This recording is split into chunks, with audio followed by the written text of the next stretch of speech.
De acordo com a Sociedade Brasileira de Pediatria, no último trimestre de gestação, a mãe que se cuidou, tomou vacina, se alimentou bem, passa os anticorpos para o bebê. O aleitamento exclusivo também injeta no organismo do bebê milhões de glóbulos brancos, a principal célula de defesa do corpo. Depois, as primeiras vacinas proporcionam um sistema de defesa ainda mais forte. Mas mesmo com todos esses cuidados, toda criança tem um sistema imunológico imaturo.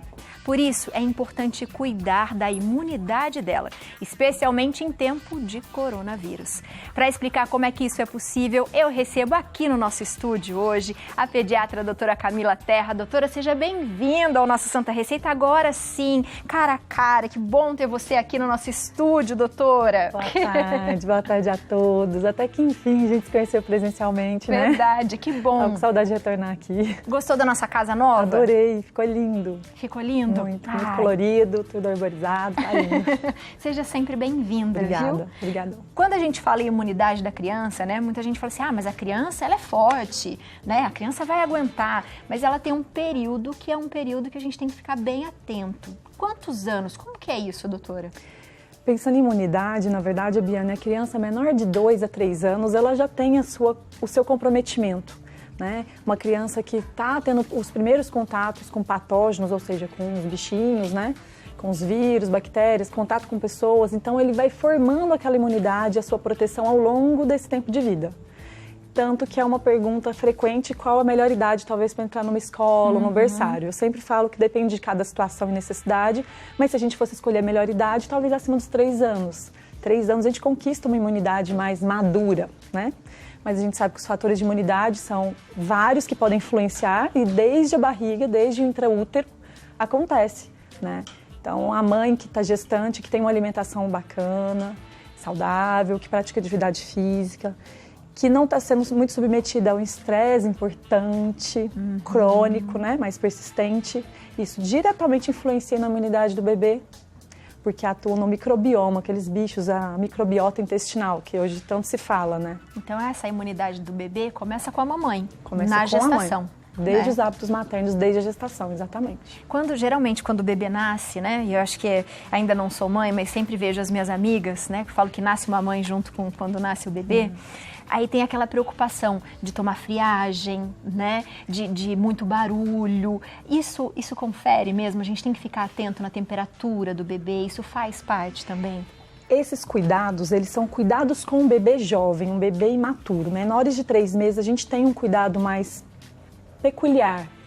Mas não é por conta da imunidade. É por conta de uma teoria chamada esterogestação, em que o bebê não se torna tão pronto para estar no meio externo. Então ele sofre por influência de luminosidade, de barulho, ele sofre por ruídos diferentes, de tudo que não acontecia dentro do útero, né? Até um banho para um recém-nascido pode se tornar um evento, o bebê chora, não gosta, mas não pela imunidade em específico. A imunidade seria uma questão importante, o aleitamento materno. A gente sabe que desde a placenta, desde o leite materno, ele passa mesmo as imunoglobulinas, que são os anticorpos, para esse bebê, né? E isso impacta diretamente na imunidade. É claro que o bebê que não pôde ser amamentado por uma infinidade de questões, ele não vai ser comprometido por isso, né? Temos outras vias aí para ativar uma imunidade mais potente para esse bebê, mas realmente o aleitamento é um fator muito importante para a contribuição de tudo isso. E depois do aleitamento, o que a gente tem que observar na criança? Quando ela começa a alimentação, o que a gente tem que fazer nesse período? Os bons hábitos a gente cultiva desde sempre, porque eles impactam em tudo. Mas uma alimentação saudável, e eu sempre brinco assim no consultório, os 4 alimentos da imunidade estão em dia, né? Os maiores de 6 meses que já estão se alimentando. A água é fundamental, o estado de hidratação. A vitamina C, então no caso das frutas cítricas, kiwi, morango, abacaxi, laranja. Todas essas frutas cítricas, elas conferem bastante vitamina C, que é um importante antioxidante e um fator de imunidade super importante para qualquer pessoa, idosos, crianças e adultos. Eu gosto muito das oleaginosas, que são as castanhas. Castanha do Pará, em especial, é rica em selênio, que é um fator importante para a imunidade. O azeite, como fonte de ômega 3, os peixes, como fonte de ômega 3, que é uma gordura boa, que além de contribuir para o neurodesenvolvimento, desenvolvimento dos olhos, da retina do bebê, mas também contribui diretamente para a imunidade. Então, ter uma alimentação rica desses nutrientes, evitar essa criança ter um bom acompanhamento com o pediatra e evitar o uso de antibióticos sem necessidade, né? Porque os antibióticos a gente sabe que exterminam as bactérias ruins da infecção, mas também as boas da proteção.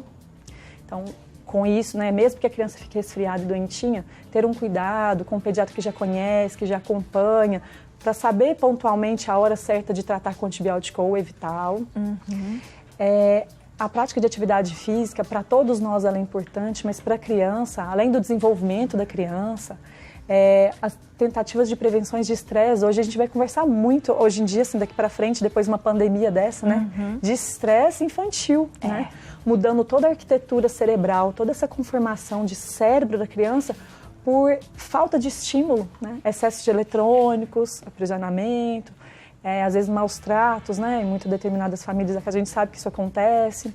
Então, essa prática de fugir do sedentarismo seria também uma forma de se manter ativo, de ter contato com a natureza diretamente. Então, isso também vai impactar na imunidade. Sono?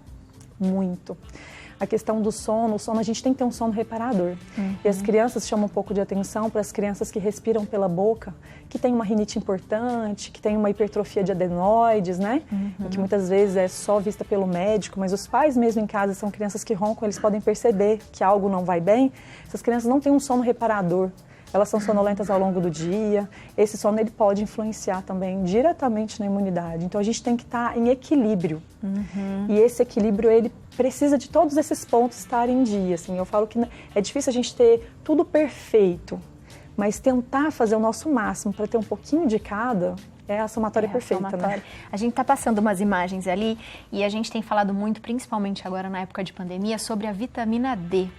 Para os adultos, né, principalmente. As crianças também podem tomar ou a gente tem que fazer essa coisa de ficar no sol um pouquinho? A gente sabe que as mamães colocam bastante protetor solar nas crianças, mas quanto tempo, de repente, é bom sem o protetor para eu ter um pouquinho de vitamina? Como que isso funciona? Ajuda na imunidade também? Ajuda demais. A vitamina D, ela é incrível. Eu sou fã de carteirinha, mas do fator principal de proteção de imunidade, ela ativa um peptídeo, uma proteína que faz ser o nosso anticorpo, o nosso antibiótico natural. Então, faz englobar as células, pegar o bichinho, englobar, capturar e deletar. Então, esse processo envolve zinco, que está nas carnes, peixes, chuchu, enfim, e está na vitamina D. Então, vitamina D funciona mesmo na imunidade. A gente tem já vários estudos comprovando a proteção contra até Covid. Né? Contra não, mas uma melhor evolução dos pacientes com Covid. E a gente sabe que com suplementação a gente conquista mais garantido. Sim. Né? Os alimentos ricos em vitamina D, que são sardinha, atum, salmão, são alguns peixes, às vezes a gente não tem um contato tão direto e não conquista uma quantidade boa, né? Às vezes a criança come, mas come pouquinho. Então seria 20% da nossa ingesta do dia seria por via de alimentos. Então o sol vai participar importante de tudo isso. Para ativação de vitamina D, 10 minutos por dia é suficiente. Legal. Sem proteção solar nesse momento. É claro que a gente tem que lembrar dos horários mais importantes, né? O horário de 10 às 16 horas é um horário um pouco mais crítico, é um horário que a gente se expõe mais aos raios mais maléficos do sol, mas é importante que a gente tenha pelo menos 5, 10 minutinhos. Com criança é um pouco mais fácil, porque se a gente vai em uma pracinha, essa exposição ela acaba acontecendo. Ela brincou, passou rápido. Então talvez a minha dica é que a gente não fique tão abusivas do protetor solar nesses passeios da manhã, nessas questões matinais da criança. Deixar ela brincar, ter essa manhã toda dedicada para a criança e de repente segurar um pouco a mão do protetor. Né? A gente sabe que nessa época, principalmente, as pessoas estão se cuidando mais, né? Lavando mais as mãos para ter contato com as crianças, passando álcool em gel. Mas quando eu era criança, né? A minha avó tinha aquela coisa, primeiro que se tivesse corada, você estava saudável, né? E aquela coisa de brinca com a terra, né? Deixa a criança brincar com a terra, deixa ela brincar no quintal, deixa ela se experimentar.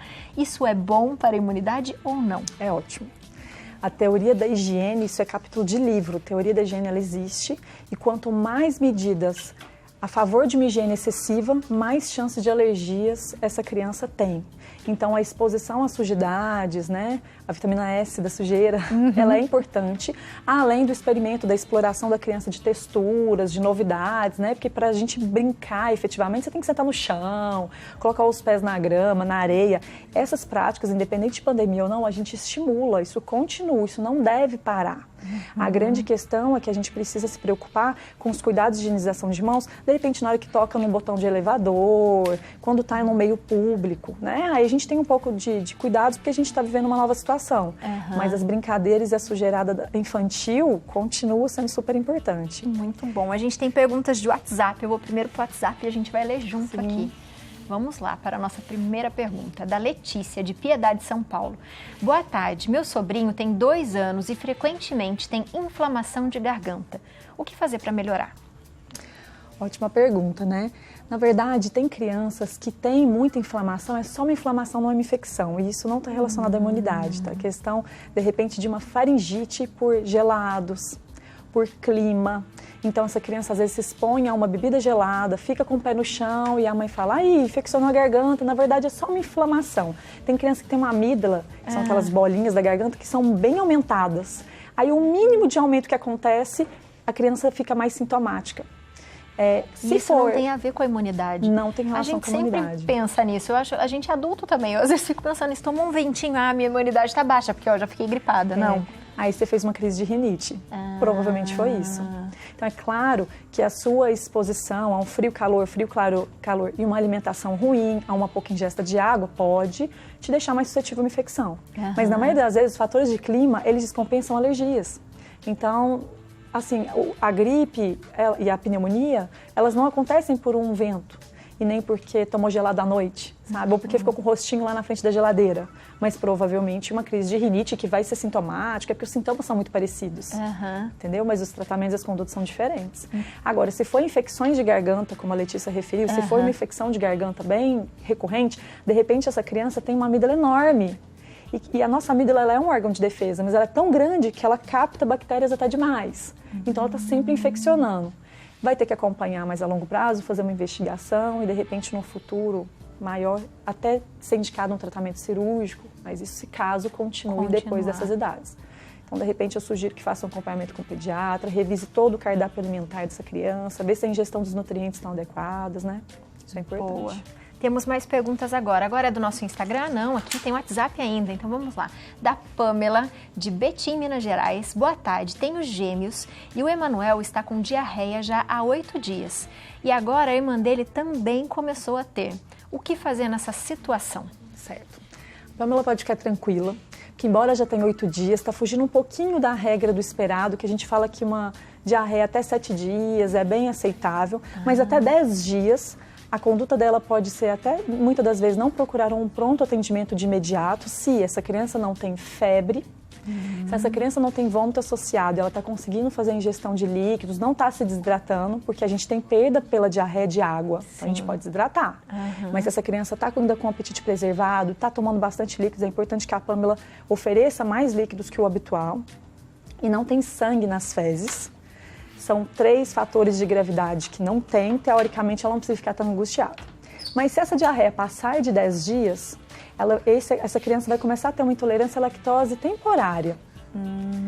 E aí ela perde a capacidade de tolerar o leite. Então, de repente, aquela mamadeirinha vai continuar causando a diarreia. Aí já é por causa da mamadeira, do leite, do queijo, do iogurte. Apesar que nessa idade, em geral, não é comum fazer consumo de derivados do leite. Então, talvez vamos esperar aí, vamos torcer para que nos próximos 48 horas tudo se resolva, aumentando a ingesta de líquido e observando esses sinais de gravidade. Mas se passar de 10 dias, é importante consultar com o pediatra, com certeza. Importante. Se a irmãzinha também tá junto, ela deve ficar mais preocupada ainda, né? Gêmeos, né? Geralmente tá todo mundo junto, eles cursam com os mesmos sintomas, mas a diarreia, quando ela é viral, ela às vezes de 3 a 5 dias, depois que começa um, começa no outro. Mas se um se resolve, você já fica tranquila que o outro vai resolver. Mas se continuar, já leva os 2 pro pediatra. Bom, a gente tem também no nosso Instagram aqui, vou até vir um pouquinho pra frente pra ler, ó. É da Vamos lá. Doutora Camila, como melhorar a imunidade do meu filho? Ele tem 14 anos e a gente sabe que a imunidade dele está baixa. Como que eu sei também? Acho que é uma pergunta, né? Como que eu melhoro e como que eu sei se ela está baixa? Um grande beijo, amo Santa Receita, um grande beijo, Abi. Um beijo grande para você aqui. E aí? 14 anos, né? São adolescentes. Uma fase bem comum das famílias esquecerem um pouco do calendário vacinal. E vacinas, como você iniciou já a nossa conversa, estar com o calendário vacinal em dia é essencial. E aí, só lembrando para todo mundo de casa que quando a gente é vacinado para meningite, para pneumonia, só previne as formas graves daquele bichinho da vacina.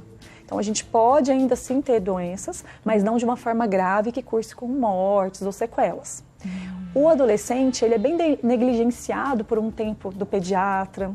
Às vezes as famílias acham que porque não está doente não precisa levar o pediatra. Então, o diário alimentar dessa criança, às vezes fica um pouco mais pobre de nutrição. É uma criança que já sabe o que quer comer, a hora que quer comer e o que vai comer. Difícil a gente ordenar, né? Fala que a gente escolhe o que a gente compra em casa.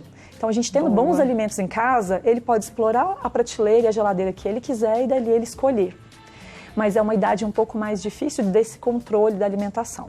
14 anos, hoje eles sofrem um pouco por estar numa idade de viver em grupo e aglomerados, e a gente está em pandemia, infelizmente vai ter uma repercussão de tudo isso. Então, de repente, a minha dica para essa família é que tente minimizar ao máximo o estresse dessa criança. É uma criança que está constantemente no online, nas aulas, na conversa com a família, com os amigos, com a família, mas de repente fazer mais passeios, ter um pouco mais de contato com a natureza, pedalar, patins, futebol, aumentar a ingesta de água. Esses alimentos que a gente conversou agora no início da nossa conversa, os alimentos bons para a imunidade, cercar que essa criança, esse adolescente esteja fazendo uso. O sono. O sono, super importante. Tão comum o adolescente ficar até 2 da manhã, né, jogando videogame. Então, tentar negociar, permitir sim o uso do videogame, mas a gente sabe que tem uma quantidade de horas um pouco mais segura nessa faixa de idade, não ultrapassar 3 horas, né? Em especial se não for consecutivo, tentar ir dividindo ao longo do dia e tentar praticar esses hábitos saudáveis para tentar controlar. Mas talvez de 14 anos eu peço e imploro, revisar a alimentação e as vacinas. Bom, importantíssimo. Doutora, adorei. Volte sempre. Volte aqui na nossa casa, que é gostoso estar pertinho. Longe, mais pertinho, mas a gente fica voltarei melhor. Com certeza. Obrigada pelo convite de sempre. Uma delícia estar aqui. Estou com saudade do estúdio já. Ai, que gostoso. Então, ó, a gente vai aproveitar e passar seus contatos para todo mundo, porque a doutora responde todas as suas dúvidas, faz sempre muitos videozinhos bem informativos no Instagram. Então, acessa lá, que é o @doutora Camila Terra, tudo junto. Certo? Isso mesmo, certinho. Seja sempre muito bem-vinda. Obrigada.